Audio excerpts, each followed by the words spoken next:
Hello guys, welcome in my video. In this video I will tell you about some basic assembly language course. This course is already a part of our educational institutes like some degrees, BS computer science, BS software engineering, etc. So let's start our course without any further delay. Our course is divided into lectures. So today is our lecture 1.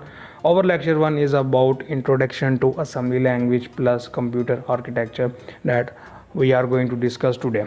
So let's begin. In this course I will give you basic introduction to assembly language and computer architecture. Before studying assembly language you have to know what are low level languages. That's why, because assembly language is also a low level language. So what are low level languages? Low level languages are those languages which are new to computer, that is understandable by the computer, and far from human beings, that is difficult to understand for humans, are known as low level languages. So the next one is types of low level languages. Machine language. Machine language is basically in the form of 0 and 1, directly understand by the computer. And then we have assembly language that we are going to study. It is a low level language based on mnemonics. What are mnemonics? We will tell you in the upcoming slides. Okay, what is assembly language? Who designed assembly language? Before taking this course you should have the knowledge of these basic questions. So assembly language was designed by David John Wheeler, and it is based on mnemonics, as I have told you before. And what are mnemonics? These are English based keywords, short keywords. You can say that main, proc, move, add, subtract. We will discuss these mnemonics when we start coding on Visual Basic. And after that, here a question come in our mind: why we use assembly language? That's the main important question of this topic, this course.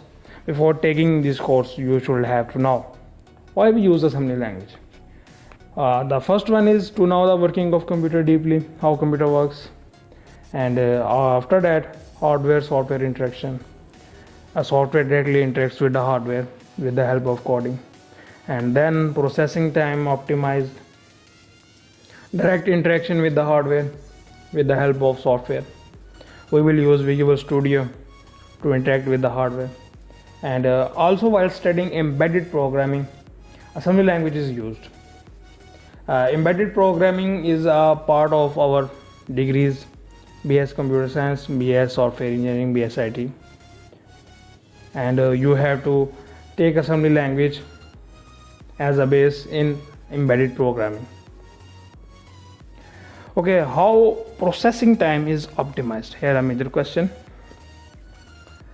So while using high level language, we have to write code in high level language, and with the help of compiler make .c file, and after that .c file is converted into assembly language, that is .asm file. With the help of assembly language and assembler, .c file is converted into .asm file, and after that object file is created, and then machine code. Basically machine code is .exe file that runs directly on our computer. While using assembly language we will skip the high level portion, and we will have only assembly language, then object file, then after machine code. And here a basic computer architecture that you can see on screen.